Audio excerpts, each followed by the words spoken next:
অতি গভীর হয় রজনী যখন নীরবে প্রভুর নাম জপিও তখন।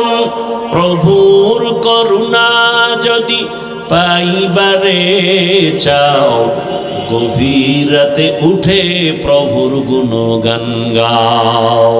এমন একটা রাত নাই যে রাতের শেষ ভাগে আমার আল্লাহ প্রথম আসমানে আসেন না। আল্লাহ ডাকেন বান্দাকে নেওয়ার জন্য না দেওয়ার জন্য। আলা মিন মুস্তাগফিরিন ফাগফির আলাহ। ও বান্দা গুনাহ করেছো, পাহাড় পরিমাণ গুনাহ করেছো, এর থেকে আমার রহমত আরো বড়। গোটা দুনিয়াটাও যদি গুনাহ করে ভরে ফেলো, 50-70 বছর পর্যন্ত গুনাহ করেছো, আমার দরজায় এসে যদি একবার চোখের পানি ছেড়ে বলো ইয়া রব্বি গফিরলি, ও রব তুমি আমাকে দয়া করে মাফ করে দাও, তোর গুনার পাহাড় তৈরি করতে লাগছে 50 বছর, আর আমি আল্লাহ রহমতের দরজা দিয়া ক্ষমা করতে একটা সেকেন্ডও লাগবে না। আতিনা ফি দারে দুনিয়া না হাসান, আতিনা ফি দারে উকবা না হাসান, ইয়া গিয়াসাল মুস্তাগীসিন ইহদিনা লিফতিখারা বিল উলুমে ওয়াল গিনা। হর গরিদে নেকো তু তৈয়ার হ্যায়, জু না মাঙ্গে উসসে তু বেজার হে। আল্লাহ বলেন আমি মানুষ বানাবার একমাত্র কারণ ইবাদত। ইবাদত মানে কি? তসবিহ হাতে নাও, পাগড়ি নিয়ে মসজিদে গিয়া নামাজ পড়ো, তেলাওয়াত করো, জিকির করো, ইবাদত শেষ? না না, ভালো করে বুঝো। মানুষ তোমার জীবনের প্রতিটি মুহূর্তে আল্লাহর হুকুমকে মেনে চলার নাম ইবাদত। তুমি বাথরুমে যাও, তুমি দোকান চালাও, ব্যবসা করো, চাকরি করো, ঘুমাও, খানা খাও, সব সেক্টরে আল্লাহর হুকুম মানো, এর নাম ইবাদত। ইবাদত কেন করবা? একমাত্র কারণ আল্লাহর সাথে হবে আমার মুলাকাত, বিনিময়ে পুরস্কার পেয়ে যাব আল্লাহর দেয়া জান্নাত। ইবাদত কোন নিয়মে করব? নিয়ম ছাড়া অফিস আদালত চলে না, কোনো প্রতিষ্ঠান চলে না। ইবাদত এক নিয়মে চলবে, রহমাতুল লিল আলামিনের আদর্শ অনুযায়ী। দুনিয়াতে আর কারো আদর্শ মানা যাবে না। যাবে? আরে যাবে কেমনে? দুনিয়ার সব আদর্শ হলো নাপাক, একমাত্র রহমতের নবীর আদর্শই হলো পাক। রহমতের নবীর আদর্শ পাক কেন? রহমতের নবী জীবনে ভুলেও কোনোদিন মিথ্যা কথা বলেননি, কাউকে একটা গালি দেন নাই, হাজারো গালি শুনছেন, একটা গালির জবাব পর্যন্ত দেন নাই।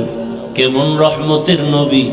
মক্কা নগরীর নাপাক মানুষগুলোকে পবিত্র বানায় দিলেন। এতটা পবিত্র হয়ে গেল মক্কার মানুষ, আল্লাহ তাআলা জান্নাতের সুসংবাদ পাঠায় দিলেন জিবরাইলের মাধ্যমে। রহমতের নবীর আদর্শ ১৫০০ বছর পরেও আজ আমরা চোখের সামনে দেখতেছি। রাত্র ১২টা-১টা পর্যন্ত শীতের মধ্যে আমি আশ্চর্য হয়ে গেলাম। আমার প্রিয় ভাই হাবিব জিজ্ঞাসা করতে চেয়েছিলাম, এই শীতের মধ্যে তুমি উপরে কাপড় দাও নাই কেন? আমি একা একা ভাবলাম, এরপরও মানুষ সব দাঁড়ানো, কেউ বসা, বসার বিছানাটাও সুন্দর না, খানারও চিন্তা নাই, কারো মধ্যে ঘুমেরও কোনো পেরেশানি নাই, কোনো পেরেশানি নাই। কেউ বসা আছে নর্মাল বিছানায়। আজকে যদি বনশ্রীর এলাকার কোনো টাকাওয়ালা এতগুলো মানুষ কোনো মাঠে দুনিয়ার লাইনে জমা করতে চাইতো, এই মানুষগুলোকে বসার জন্য ভিআইপি চেয়ার দেওয়া লাগতো, উপরে কাপড় দেওয়া লাগতো, আসা যাওয়ার ভাড়া দেওয়া লাগতো, ফাঁকে ফাঁকে নাস্তা দেওয়া লাগতো, যদি প্যাকেট কম পড়ে যাইতো চেয়ারের বাড়িও খাইতো। আবার এই মানুষগুলোকে নিয়ন্ত্রণের জন্য কত পুলিশ, র্যাব, প্রশাসন লাগতো। কথা ঠিক নেই? আপনারা যারা এই ঠান্ডার ভেতরে বসে আছেন, আরশে আজিমের মালিক তাকায় দেখতেছেন, এরকম একটা মজলিস আরশে আজিমে ফেরেশতা নিয়ে আল্লাহ মিলা রাখছেন। আর আল্লাহ ঘোষণা করেছেন এই মাঠে যেই মুসলমান মুমিন বসে আছে, আল্লাহ বলেন ফেরেশতারা সাক্ষী থাক, এদের জীবনের সব গুনাহগুলো মাফ করে দিল। সুবহানাকা লা ইলমা লানা ইল্লা মা আল্লামতানা ইন্নাকা আনতাল আলিমুল হাকীম। রব্বি ইশরাহ লি সাদরি ওয়া ইয়াসসির লি আমরি ওয়াহলুল উকদাতাম মিন লিসানি ইয়াফকাহু কওলি। सूरज ने दिया अपनी शुआओं को ये पैगाम, सूरज ने दिया अपनी शुआओं को ये पैगाम। दुनिया है आज वो चीज़ को भी सुबह को भी शाम, दुनिया है आज वो चीज़ को भी सुबह को भी शाम। दुनिया में हो दुनिया का तलबगार नहीं हो, दुनिया में हो दुनिया का तलबगार नहीं हो। बाजार से गुजर हो खरीदार नहीं हो, बाजार से गुजर हो खरीदार नहीं हो। मकबूल है शाद है काबिल तो बहुत है, मकबूल है शाद है काबिल तो बहुत है। आईना के मानिंदे तू नहीं दिल तो बहुत है, आईना के मानिंदे तू नहीं दिल तो बहुत है। আল মাদ্রাসাতুন নুরুল কোরআন ঢাকা কর্তৃক আয়োজিত বার্ষিক ওয়াজ মাহফিল 17 জানুয়ারি 2026। মহতি এ মাহফিলে উপস্থিত মুহতারাম সম্মানিত সভাপতি, প্রধান অতিথি, বিশেষ অতিথিবৃন্দ, হযরত উলামায়ে কেরাম, অত্র অঞ্চলের বিভিন্ন স্থান থেকে আগত আল্লাহ পাকের আশিকিন, জাকিরিন, শাকিরিন, মুহিব্বিন, মুরব্বিয়ানে আযম, কলিজার টুকরা আমার সমবয়সী যুবক বন্ধুগণ, স্নেহের ছোট ভাই, পর্দার আড়ালে মা বোনেরা, আল্লাহ পাকের দরবারে শুকর যে আল্লাহ আমাদেরকে সুস্থ রেখেছেন, আলহামদুলিল্লাহ। জীবনের এক অমূল্য সম্পদ আমাদের সুস্থতা। টাকা পয়সা বাড়ি গাড়ি অনেক কিছু আছে, কিন্তু যদি অসুস্থই থেকে যায় এ জীবনের কোনো দাম। টাকা পয়সা বাড়ি গাড়ি তেমন নাই, যদি আল্লাহ আমাদেরকে সুস্থতার নেয়ামত দান করেন এর থেকে সুখের জীবন আর হতে পারে? আল্লাহ আমাদেরকে এই সুস্থতাকে দায়েমান কবুল করেন। এখনো যারা অসুস্থ ঘরে বিছানায় হসপিটাল, আল্লাহ সকলকেই পূর্ণ সুস্থতার নেয়ামত দান করেন। হাজারো লাখো মানুষের ভেতর থেকে বাছাই করে পৃথিবীর শ্রেষ্ঠ মজলিস, উলামায়ে আহলে হকের মজলিস, গুনাহ মাফের মজলিস, তওবা কবুলের মজলিসে আল্লাহ আমাদেরকে কবুল করেছেন। আর একবার শুকর আদায় করি আলহামদুলিল্লাহ। দরুদ ও সালাম সৈয়দুল মুরসালিন, রহমাতুল লিল আলামিন, শফিউল মুজনিবিন, খাতামুন নবিয়্যিন, সৈয়দুস সাকালাইন, ইমামুল মুরসালিন, হযরত মুহাম্মদুর রাসূলুল্লাহ সাল্লাল্লাহু আলাইহি ওয়া আলিহি ওয়াসাল্লামের উপর সর্বোপরি শুকর যাদের অক্লান্ত পরিশ্রমের মাধ্যমে আজ সুন্দর আয়োজন, সময়, পরামর্শ, অর্থ দিয়ে সার্বিক সহযোগিতা যারা করেছেন প্রত্যেককে আল্লাহ পাকে খেদমতের বরকতে দুনিয়াতে শান্তি, পরকালে মুক্তির ব্যবস্থা করে দিন। ভাই ইকো হয় কেন? উলামায়ে হযরত দীর্ঘ সময় আপনাদের এখানে আলোচনা করেছেন। আল্লাহ পাক উলামায়ে কেরামদের কথাগুলো সহি তরিকায় আমল করার তৌফিক দান করেন। উলামায়ে কেরামের ইজ্জতকে আল্লাহ বেশি বেশি বাড়ায় দেন। যারা চক্রান্ত করে আলেমদের বিরুদ্ধে, আল্লাহ তাদেরকে হেদায়াত দান করেন। পরিশেষে আমি আপনাদের দোয়া নিতে আসছি। খুব সংক্ষেপ দু চারটি কথা বলার নিয়তে কোরআনে হাকিমের এক আয়াত, রসুলের এক হাদিস পড়েছি। ইখলাস রুহানিয়াতের সমন্বয়ে সহি নিয়তে, সহি তরিকায়, সহি কিছু কথা কোরআন সুন্নাহর আলোকে আমাকে বলার মতো, আপনাদেরকে শুনবার মতো রব্বুল আলামিন তৌফিক দান করেন। ওয়ামা খালাকতুল জিন্না ওয়াল ইনসা ইল্লা লিয়াবুদুন।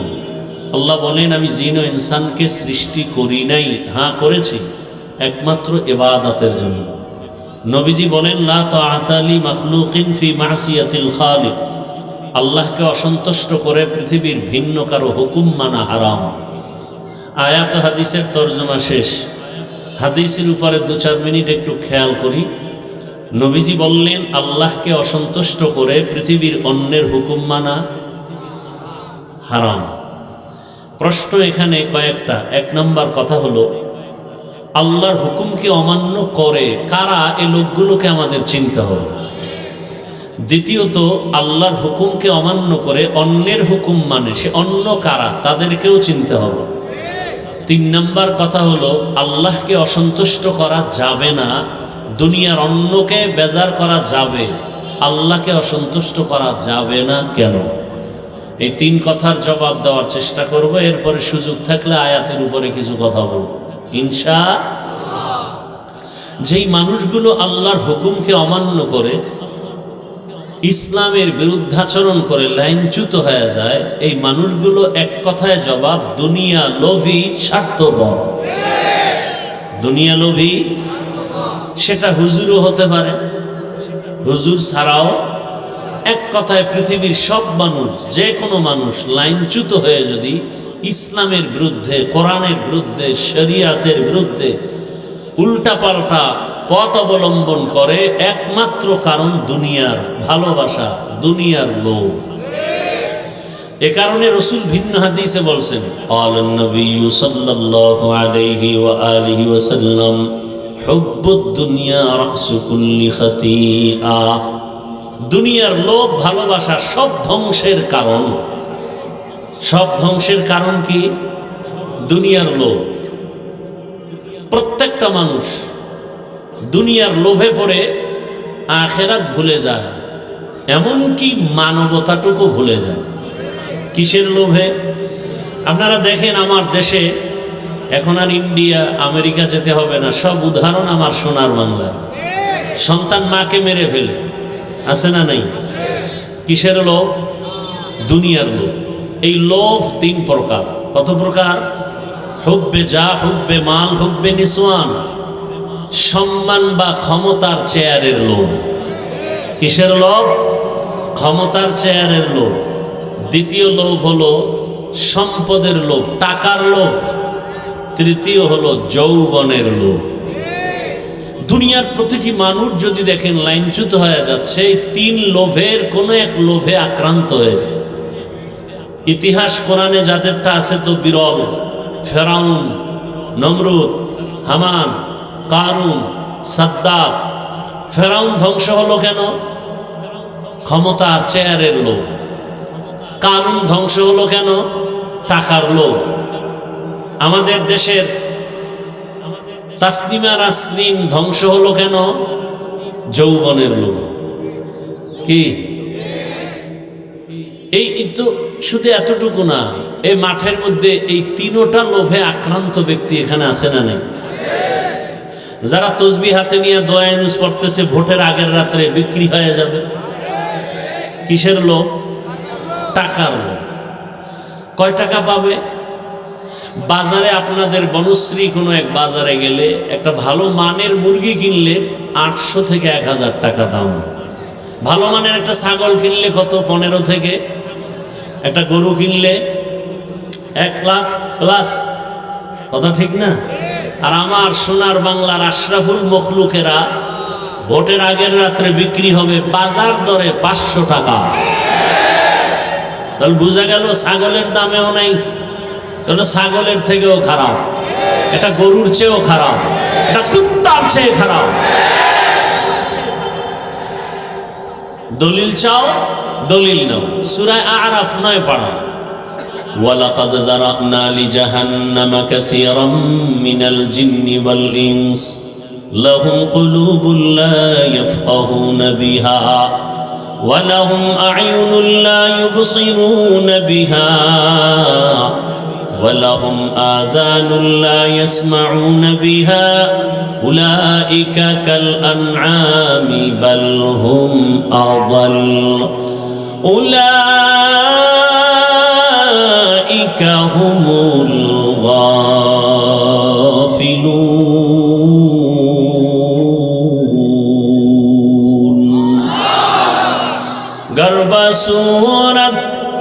आदमी इंसाबुदे अहमद बु जहलो हम साबुदे आदमीरा आदमीयत लाजिमास्त उदरागर बुना बशद ही जमास्त आदमीयत लहमो शाहमो पुश्ते नीस्त आदमीयत जुजरे जाए दुस्ते नीस्त। আল্লাহ বলেন অধিকাংশ মানুষ জাহান্নামে যাবে। কম না বেশি? অধিকাংশ মানুষ জাহান্নামে যাবে। কেন? আল্লাহ বলেন আমি তাদের গবেষণা করার মতো কল্প দান করেছি, কিন্তু মানুষ গবেষণা করে না। গবেষণা করবে। এত সুন্দর আসমান কে সৃষ্টি করেছেন? এত সুন্দর মানুষ কে বানিয়েছেন? এত সুন্দর সূর্যের আলোকে দিতেছেন, চাঁদের আলোকে দিতেছেন। এত সুন্দর জমিন কে সৃষ্টি করেছেন? গবেষণা করে করে বান্দা ওই আল্লাহর কাছে মাথা নত করবে। বান্দা গবেষণা করে না। আমি আল্লাহ চোখ দিলাম দেখার জন্য, মা বাবারে মন ভরে দেখো সওয়াব হবে, দেখে না। আল্লাহর কোরআন খুলে খুলে তাকায় তাকায় দেখো সওয়াব, বান্দা কোরআন খুলে তাকায় দেখে না। আলেম দেখো সওয়াব, আল্লাহর কুদরত দেখো, বাইতুল্লাহ দেখো সওয়াব। বান্দা চোখ দিয়া আল্লাহর কোরআন দেখে না, বাইতুল্লাহ দেখে না, বরং রাতের বেলা দরওয়াজা জানালা বন্ধ করে মোবাইল সামনে নিয়ে সারা রাত গুনাহ দেখে কাটায়। আমি আল্লাহ এদেরকে কান দিলাম শোনার জন্য। কিসের আওয়াজ শুনবে? বলে আজানের আওয়াজ, তেলাওয়াতের আওয়াজ, উলামায়ে কেরামের আওয়াজ, ইসলামের আওয়াজ। কিন্তু বান্দা শুনে শুধু গানের আওয়াজ, গীবতের আওয়াজ, মিথ্যা আওয়াজ। আল্লাহ বলেন উলাইকা কাল আনআম, এরা চতুষ্পদ জন্তু, বালহুম আদাল। আল্লাহ বলেন এই চতুষ্পদ জন্তু থেকেও তারা খারাপ। উলাইকা হুমুল গাফিলুন, তারা জাহান্নামী। পশু বিক্রি হয় টাকায়, অমানুষ বিক্রি হয় টাকায়। মানুষ কখনো টাকায় বিক্রি হতে পারে না। এই কারণেই তো ঝামেলা পৃথিবীতে। আপনারা জানা থাকলে বলেন তো, আল্লাহর ঘর মসজিদ থেকে দামি জায়গা কোনটা? বলেন। আল্লাহর রাসূল বলেন ক্বালান নবী সাল্লাল্লাহু আলাইহি ওয়া আলিহি ওয়াসাল্লাম আহাব্বুল বিলাদি ইলাল্লাহি মাসাজিদুহা ওয়া আবগাদুল বিলাদি ইলাল্লাহি আসওয়াকুহা। জমিনের মধ্যে সবথেকে দামি জায়গা আল্লাহর ঘর, মসজিদ। খারাপ জায়গা হলো বাথরুম। কি খারাপ জায়গা? কি মসজিদ এমন দামি জায়গা, যেই মসজিদের পাশে দিয়ে কোনো বিড়ি পান করনেওয়ালা গেলেও বিড়িটা ফেলে দেয়। টুপিহীন বান্দা গেলে টুপি তালাশ করে, ঠিক নেই। তাহলে এত সুন্দর দামি জায়গা মসজিদ, সেই দামি জায়গার সদস্য একটা সুদখোর হলো কিভাবে? যেই সুদের গুনাহ, আপন মায়ের সাথে অল টাইম জিনার গুনাহ, সে কিভাবে আল্লাহর ঘরের সদস্য হয়? আপনাদের কারণে হয়। আপনারা আবার তার থেকে টাকা খাইছেন না ভোটের আগে? 500 টাকায় বিক্রি হয়ে গেছেন। কিছুদিন পরে দেখে মেয়ের উপরে হামলা, স্ত্রীর চরিত্রের উপরে হামলা। চিৎকার দেয়, বলে খবরদার চিৎকার দিবি না, 500 টাকায় সব কিনে নিছি না। চিল্লাও কেন? কথা বলেন না কেন? জনগণ যদি হারামি হয়, নেতাও হারামি হয়। আপনারা চেয়ারম্যান থেকে, এমপির প্রার্থীর থেকে ভোটের আগে খান, তো সে দিতে দিতে নাই, বলে বউ বিক্রি করে দে। কত পরে আমি কি করবো? কয় আমাকে বরাদ্দ যা আসবে পরে তুমি খাবা। তো এবার চেয়ারে বসে এমপি খায়, চেয়ারম্যান খায়, মেম্বার খায়। ওদের গালি দেওয়ার আগে নিজেকে গালি দাও, কারণ ওরা আগে খাইছে না, জনগণ আগে খাইল। জনগণ আগে খাইয়া ওদেরকে শিখাইলো তোমরাও খাইও। আমালুকুম উম্মালুকুম। জনগণ যেই চরিত্রের হবে ওদের নেতারাও সেই চরিত্রের হবে। এজন্য আপনাদের চরিত্র পরিবর্তন করতে হবে। যুবক, তোমাদের জীবনকে পরিবর্তনের এক বার্তা দিয়ে রক্তের ফোঁটা জমিনে ফেলে চলে গেল, গোটা দুনিয়াকে আলোড়িত করে গেল, আর বলে গেল টাকায় পশু বিক্রি হয়, অমানুষ বিক্রি হয়, আমি হাদি টাকায় বিক্রি হয়নি। আর তুমি 500 টাকার জন্য পাগল হয়ে গেছো। ওই ছেলেটা রাস্তা দিয়ে হাঁটে, মানুষ ইচ্ছে করে এসে টাকা দেয়। কি যুবকরা দেখো নাই? 50,000 টাকার বান্ডিল, মরণের পরে অ্যাকাউন্ট চেক করা হলো কোটি কোটি টাকা। তোমরা বলো ফেসবুকের গোলামি তোমরা করো, বলো দেখো নাই? ও কোনোদিন কি লাইভে এসে বলছিল আমাকে টাকা দাও? কথা বলো যুবক বাবারা। তাহলে তোমার চরিত্র এত নষ্ট কেন? সারা রাত মোবাইলে অপরাধ করবে, এমবি নাই। কোথায় পাবে এমবি? চিন্তা ভাবনা করলো অনেকক্ষণ, কই পাই টাকা, কই এমবি। সিদ্ধান্ত নিল এক পর্যায়ে মায়ের মানিব্যাগ, বাবার মানিব্যাগ চুরি করব। তাই করলো। মা বাবা তোমাকে কথাগুলো বলতে ভয় পায়, কারণ তুমি যদি মা বাবাকে মারো, আমার সোনার বাংলা তো সেই সংস্কৃতি চলতেছে, সন্তান মাকে মারে, ছাত্র শিক্ষককে মারে। যেই সন্তান মা বাবাকে ভয় পাবে, এখন উল্টো মা বাবা সন্তানকে ভয় করে। শিক্ষককে ছাত্র ভয় করবে, আর এখন শিক্ষক ছাত্রকে ভয় করে। আবার সে কুলাঙ্গারেরা বন্ধুদের সাথে গর্ব করে বলে, জানো আমার আব্বু আম্মু না আমাকে অনেক ভয় করে। বলে না? বলে না? ভালো করে লিখো, ঘরের দরওয়াজায় বাধাই করে টানায় রাখো। একটা মা সন্তানকে ভয় করতে পারে না, বরং ভালোবাসার আঙ্গিকে কপালে চুমু খাবে। কিন্তু সেই মা কখন সন্তানকে ভয় পায়? কোন সন্তানকে ভয় পায়? সমাজের চরিত্রহীনা বেয়াদব সন্তানকেই মা বাবা ভয় পায়। একটা শিক্ষক ওই ছাত্রকে ভয় পায় যেই ছাত্র পুরা প্রতিষ্ঠানের মধ্যে চূড়ান্ত চরিত্রহীন আর বেয়াদব। ভদ্র নম্র চরিত্রবান সন্তানকে কোনোদিন মা বাবা ভয় পায় না, শিক্ষকেও ভয় পায় না। তো তোমার চরিত্র এত নষ্ট, মনে হয় মা বাবা বলতে চায় চাকার তলে পড়ে এত মানুষ মরে, আমার চরিত্রহীনটা মরে না কেন? তোমার কারণে মা বাপ লজ্জায় মুখ দেখাতে পারে না সমাজে মানুষের কাছে। তোমার চরিত্র এত দুর্বল কেন? অনুরোধ করি, এখনো সময় আছে, ঘুরে দাঁড়াও, মোবাইলটা ফেলে দাও, নতুন করে দাঁড়িয়ে যাও, ডাক্তার হও, ইঞ্জিনিয়ার হও, প্রফেসর হও, তবে বেয়াদব হইও না। তোমার জীবন আরো সুন্দর হবে। এক ব্যক্তি homeopathic doctor, এমবিবি homeopathic doctor Zakir Naik, সারা দুনিয়ার মানুষ তাকে চিনে না। হ্যাঁ, এমবিবিএস ডাক্তার, দুনিয়ার সবাই চিনে। টাকার গরমে, ক্ষমতার গরমে, হ্যাঁ, বরং সুন্দর চরিত্র আর নৈতিক আদর্শের কারণে। তুমি কবি নজরুলের গুণগান গাও, তোমার মতো সারা রাত মোবাইলে অপরাধ করলে কবি নজরুলের ইতিহাস রচিত হতো না। মানুষের জীবনের অমূল্য সম্পদ হলো চরিত্র। এজন্য বলি যুবক, তোমার লাইনে জীবনে আলিফ বা তাও মাদ্রাসায় গিয়া পড়ে নাই, জেনারেল লাইনে পড়ুয়া যুবক স্কুল কলেজে পড়ে, নামাজ পড়ে, দাড়িওয়ালা নাই।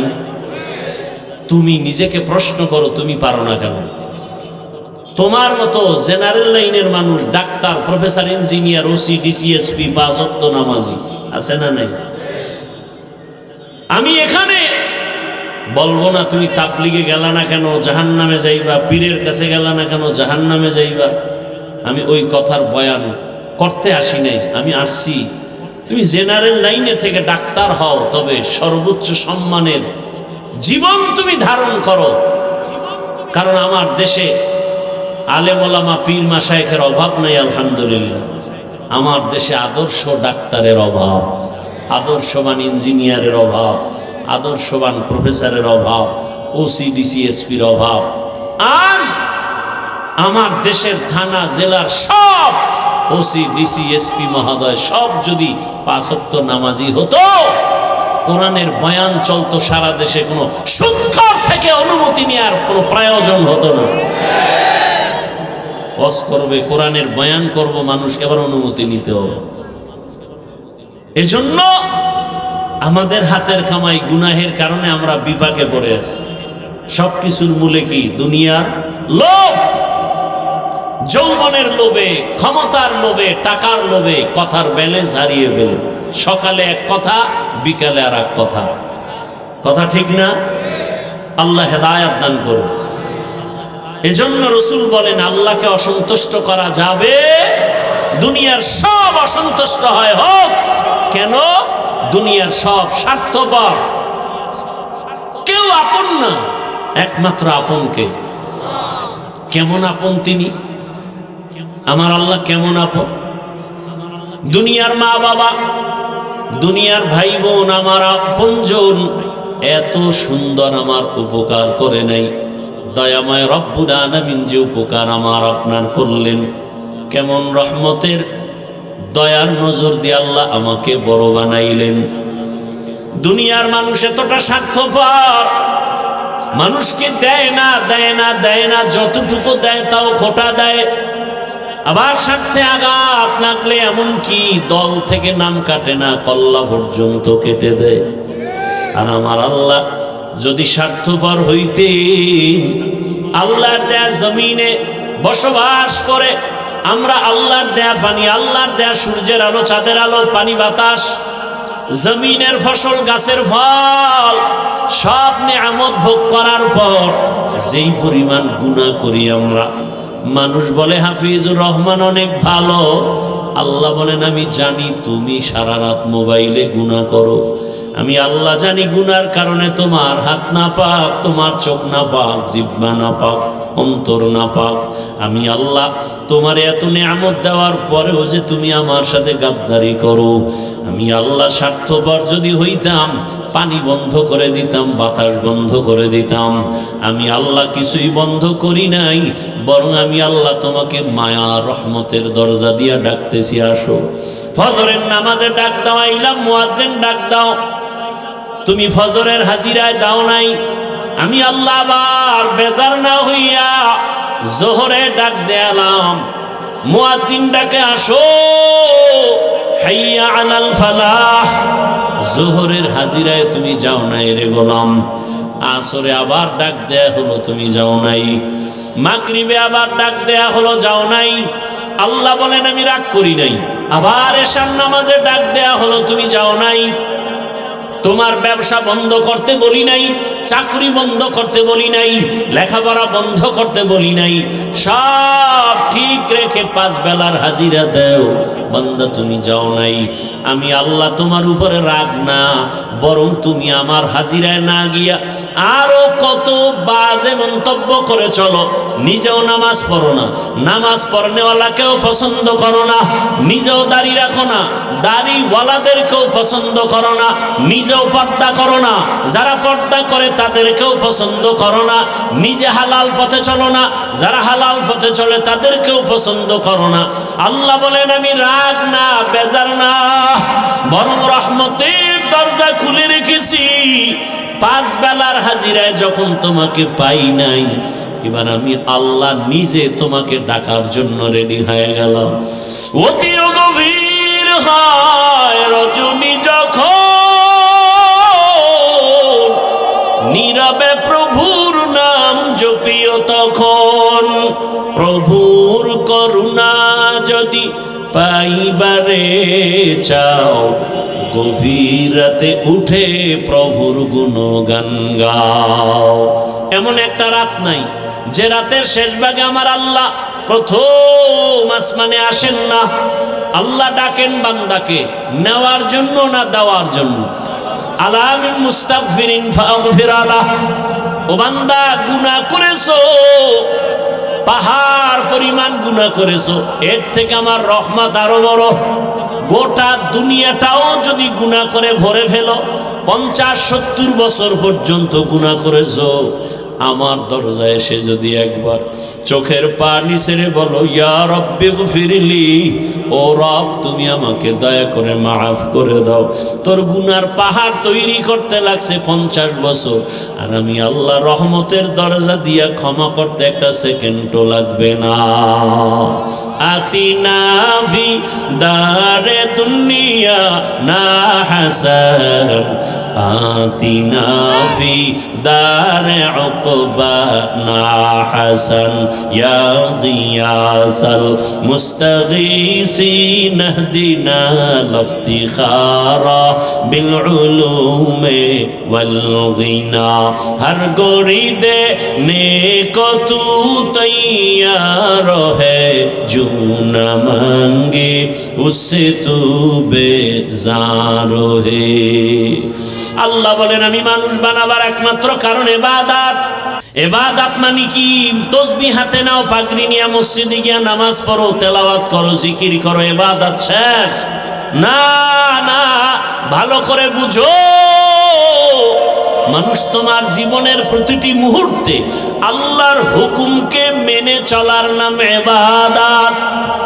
তুমি বাথরুমে যাও, তুমি দোকান চালাও, ব্যবসা করো, চাকরি করো, ঘুমাও, খানা খাও, সব সেক্টরে আল্লাহর হুকুম মানো, এর নাম ইবাদত। ইবাদত কেন করবা? একমাত্র কারণ আল্লাহর সাথে হবে আমার মুলাকাত, বিনিময়ে পুরস্কার পেয়ে যাব আল্লাহর দেয়া জান্নাত। ইবাদত কোন নিয়মে করব? নিয়ম ছাড়া অফিস আদালত চলে না, কোনো প্রতিষ্ঠান চলে না।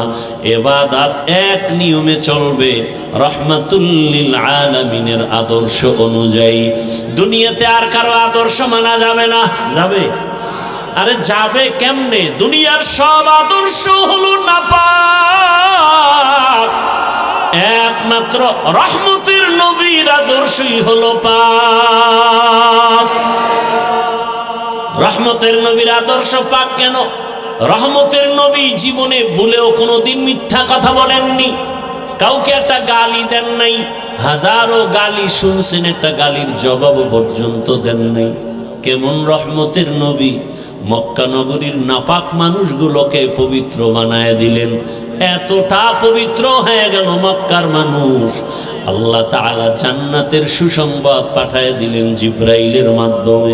রহমতের নবীর আদর্শ ১৫০০ বছর পরেও আজ আমরা চোখের সামনে দেখতেছি। রাত্র ১২টা-১টা পর্যন্ত শীতের মধ্যে আমি আশ্চর্য হয়ে গেলাম। আমার প্রিয় ভাই হাবিব জিজ্ঞাসা করতে চেয়েছিলাম, এই শীতের মধ্যে তুমি উপরে কাপড় দাও নাই কেন? আমি একা একা ভাবলাম, এরপরও মানুষ সব দাঁড়ানো, কেউ বসা, বসার বিছানাটাও সুন্দর না, খানারও চিন্তা নাই, কারোর মধ্যে ঘুমেরও কোনো পেরেশানি নেই, কোনো পেরেশানি নাই। কেউ বসা আছে নর্মাল বিছানায়।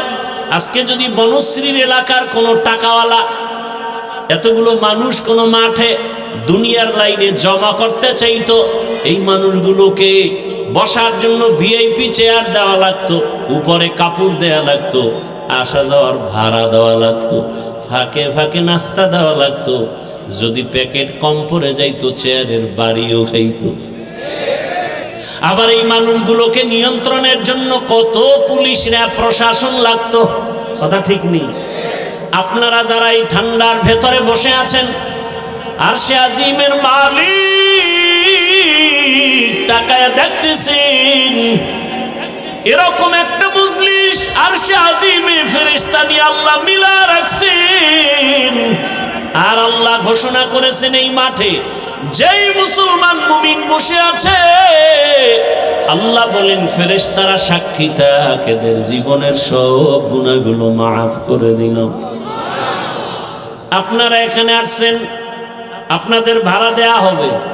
কথা বলেন, নাস্তা দিয়ে একবার দিছে, মোনাজাতের পরে দেওয়া হবে না। এতগুলো মানুষের জন্য ভিআইপি কোনো নাস্তাও নাই, বসার ব্যবস্থাও নাই। নিয়ন্ত্রণের জন্য পুলিশ আছে কয় প্লাটুন, র্যাব আর্মি আছে, কিচ্ছু নাই। এরপরও চুপচাপ সবাই নীরবে বসে আছে। এমনকি মোবাইলটা পর্যন্ত বন্ধ করে রাখছে, কেউ কল দিলেও রিসিভ করবে না। তাহলে এতগুলো পুলিশ দিয়েও বাইরের প্যান্ডেল ঠিক রাখা যায় না দুনিয়ার লাইনে? আর এই সুন্দর প্যান্ডেল ঠান্ডার মধ্যে, একটা পুলিশ নাই, নিয়ন্ত্রণ নাই, এরপর সব চুপচাপ বসে আছে। এটা কেমনে সম্ভব? ইসলাম মানলেই সম্ভব। নগদ দেখায় দিলাম, এর নাম ইসলাম। এর নাম কি? আপনি ইসলামের লাইনে থাকেন বা না থাকেন, তবে কথাটা অন্তরে রাখবেন, পারলে লিখে রাখবেন। কিয়ামত পর্যন্ত কোনো তন্ত্র মন্ত্র আদর্শ দিয়ে শান্তি হবে না। শান্তির একমাত্র ঠিকানার নাম ইসলাম। আপনি মানলেও ইসলাম, না মানলেও ইসলাম। ইসলাম যতদিন পর্যন্ত জমিনে পরিপূর্ণরূপে রসুলের আদর্শ অনুযায়ী কায়েম হবে না, ততদিন পর্যন্ত এই দেশও ঠান্ডা হবে না, জাতিও শান্ত হবে না, কোনোদিন হবে না। ইসলাম কি বলে? দুজন যখন একত্রিত হও, কি দাও? সালাম। সালাম মানে কি? শান্তি। ইসলাম শান্তি শুরু করে দিল।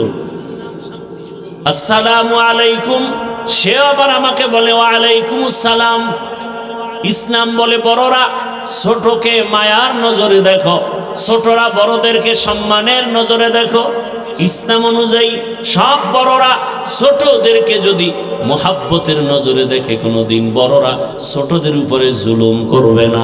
আর ছোটরা যদি বড়দেরকে সম্মানের নজরে দেখে, কোনোদিন বেয়াদবি করবে না। ইসলাম বলে কর্মচারী কাজ করে, ঘাম ঝরার আগে বেতন দিয়ে দাও। যদি সব মালিকরা শ্রমিকদের বেতন টাইম আগে দিয়ে দেয়, কোনোদিন শ্রমিক কাজে ফাঁকি দিবে না। আর বেতন না দিলে বয়ে বয়ে মোবাইল চালাবে, ডিউটি ঠিক মতো করবে না। সব একটা একটা বিশ্লেষণ দিলে ইসলাম ছাড়া শান্তির কোনো পথ নাই। অর্থনীতি একমাত্র শান্তির অর্থনীতি ইসলামী অর্থনীতি, শান্তির রাষ্ট্রনীতি ইসলামী রাষ্ট্রনীতি, শান্তির একমাত্র পরিবার নীতি ইসলামী পরিবার নীতি। ইসলামে নাই এমন কোন কল্যাণমুখী কর্মসূচি হতে পারে? আমরা বুঝি না, আলোচনা নাই। এজন্য অনেকে বলে হুজুর কোরআন হাদিসের বয়ান কইরেন, তার মানে কি রাজনীতির কথা বলবেন না? তো রাষ্ট্রনীতি নাই এমন দুর্বল কোরআনকে আল্লাহ দিছেন? আপনি বুঝেন না, এটা আপনার বুঝের দুর্বলতা। কোরআন কমপ্লিট এবং পাওয়ারফুল, পারফেক্ট। আমরা আলোচনা নাই। অর্থনীতি নিয়ে আলোচনা করলে আমরা করি না, মানুষ বুঝে না। দুনিয়ার সব অর্থনীতি মানুষকে অকল্যাণমুখী করে, একমাত্র নির্ভেজাল সর্বোচ্চ সম্মানের কল্যাণমুখী অর্থনীতি ইসলামী অর্থনীতি। আলোচনা নাই। আল্লাহ হেদায়াতের দৌলত দান করেন। আল্লাহ বলেন, আমি আল্লাহ এতটা মায়া করে নিঃস্বার্থভাবে গভীর রজনীতে ডাকে আসো, জীবনের সব গুনাহ ক্ষমা করার জন্য তো আমি আছি, আমার কাছে ক্ষমা চাও। উল্টা পাল্টা পথে চলিয়া কই নমরুদ, কই সাদ্দাত, কই ফেরাউন, কই হামান, কই কারুন, কই আবু জাহাল। এরে ভাই, চোখের সামনে তাকায় দেখেন, আমরা যারা রসুলের আদর্শ নিয়ে এখনো চলি, আলহামদুলিল্লাহ, আমাদের মতো এখনো কেউ সম্মানে নাই, শান্তিতে নাই। চেয়ারম্যানের চেয়ারের মেয়াদ শেষ, এমপি সাহেবের মেয়াদ শেষ, আর আমাদের চেয়ারের কোনো মেয়াদই নেই। আছে কোনো মেয়াদ? আরে ভাই, আপনি তো দল কইরা এবার নেতারে যখন চেয়ারে বসায় দেন, এবার দেখা করতে গেলে কত সিরিয়াল। হ্যাঁ, আর আমরা কোনো দল বুঝি না। আল্লাহর দ্বীনের উপরে রসুলের আদর্শ নিয়ে চলার কারণে কে কোন দলের লোক জানা নাই। এমপি সাহেব দেখলেই কয় হুজুর নাম শুনছি, দেখা হলো, দোয়া করবেন। টাকা দিয়ে কিনা যায়। টাকা দিয়ে সম্মান কিনলে প্রথমে পায় ফুলের মালা, ফাইনালে পায় জুতার মালা। আর আল্লাহর দেয়া সম্মান দুনিয়াতেও বাদশা, আখিরাতেও বাদশা। ওমা খালাকতুল জিন্না ওয়াল ইনসা ইল্লা লিয়াবুদুন। আল্লাহর ইবাদতের জন্য আল্লাহ পাঠাইছেন। ইবাদত হবে নবীর আদর্শ অনুযায়ী। নবীর আদর্শে ব্যবসা করো, বাধা নাই, ইবাদত। নবীর আদর্শ মেনে চাকরি করো, বাধা নাই, ইবাদত। নবীর আদর্শ মেনে ঘুমাও, কোনো বাধা নাই, ইবাদত। নবীর আদর্শ ঠিক রেখে তুমি হাসো, বাধা নাই, ইবাদত। নবীর আদর্শ মেনে কাঁদো, বাধা নাই, ইবাদত। নবীর আদর্শ মেনে তুমি যা করবা সব ইবাদত। এই নবীর আদর্শ পেতে হলে কোরআন হাদিস ধরো, কোরআন হাদিস বুঝতে হলে উলামায়ে আহলে হকের সোহবতে যাও। উলামায়ে আহলে হকের সোহবতে গিয়া ইসলাম বুঝে রসুলের আদর্শ নিয়ে চলো। ব্যবসাও বন্ধ হবে না, চাকরিও বন্ধ হবে না, লেখাপড়াও বন্ধ হবে না, ইজ্জতও কমবে না। ও আমার কলিজার যুবক, এখনো সময় আছে, তওবা করো। মনটাকে বুঝাও যে তোমার মতো যুবক যদি জেনারেল লাইনে থাকিয়া দিনের পথে চলে, স্কুলে পড়ে, কলেজে পড়ে, নামাজ ছাড়ে না, ব্যবসা করে, চাকরি করে, নামাজ আদায় করে, শ্রমিকের কাজ করে, নামাজ আদায় করে, তুমি কেন পারবা না? পর্দার আড়ালের আম্মা জানেরা, বোনেরা, আপনার মতো কত মা, কত বোন এই এলাকায় এখনো আছে, নামাজ পড়ে, পর্দা করে, স্বামীর মাল হেফাজত করে। আপনারা কেন পারবেন না? মার্কেটে মার্কেটে ঘুরবেন কতদিন? একটু কি চিন্তা করেন না আপনার ভবিষ্যৎ সন্তানগুলোর ভবিষ্যৎ নিয়ে? কি ভাবেন না যদি ভালো আদর্শ সন্তানকে দিয়া যেতে পারেন, সন্তান এক সময় গর্ব করে বলবে আমার আম্মু কত ভালো, আজান হলে নামাজে দাঁড়ায় যেত, বেগানার দিকে দৌড়ায় নাই, মোবাইলে গুনাহ করে নাই, মার্কেটে মার্কেটে ঘুরে নাই, কোরআন তেলাওয়াত করত। আর আমাকে প্রায় সময় বলতো বাবা মিথ্যা বলবা না, কারো ক্ষতি করবা না। বাবার আদর্শ সুন্দর, কোনোদিন মায়ের সাথে খারাপ আচরণ করে নাই, বেগানার পেছনে দৌড়ায় নাই। মা বাবা এই সন্তানের দোয়া চলমান থাকবে। আর আল্লাহ না করুন যদি আপনি খারাপ চরিত্র নিয়ে কবরে যান, সন্তান এক সময় ধিক্কার জানাবে, আমি ভালো কেমনে হব? আমার মা বাবার চরিত্র তো ভালো ছিল না। আমার আম্মু মার্কেটে মার্কেটে ঘুরতো, আমার বাবাও মায়ের খোঁজ খবর রাখতো না, মোবাইল নিয়ে পড়ে থাকতো, নাই নামাজ, নাই তেলাওয়াত। ধিক্কার জানাবে সন্তান মা বাবাকে। অতএব অনুরোধ করে বলি, মা বাবা এখনো সময় আছে, তওবা করেন। আল্লাহকে বলেন, হে মালিক, জীবনে কত গুনাহ করেছি, আর করব না, নামাজ ছাড়বো না, বেপরদায় চলবো না, নবীর আদর্শ মেনে চলবো, সন্তানটাকে আদর্শ সন্তান হিসেবে গড়ব। যুবক বাবারা, বৃদ্ধ বাবাজিরা, এখনো সময় আছে, যুবক তওবা করো। আর নামাজ ছাড়বা না, দাড়ি কাটবা না, বেপরদায় চলবা না। উলামায়ে কেরামের পরামর্শ, মা বাবার দোয়া, শিক্ষকের দোয়া নিয়া নবীর আদর্শ মেনে চলবা। তওবা করার মতো যদি অন্তর তৈরি হয়, মুনাফিকি যদি না থাকে, খাঁটি তওবার নিয়তে দুটো হাত আল্লাহকে দেখায়া দেই। আয় আল্লাহ, হাতগুলো কবুল করে নেন, তওবা কবুল করে নেন। তওবার উপরে মজবুত হইয়া ইবাদত করার আমাদের তৌফিক দান করেন, আমিন।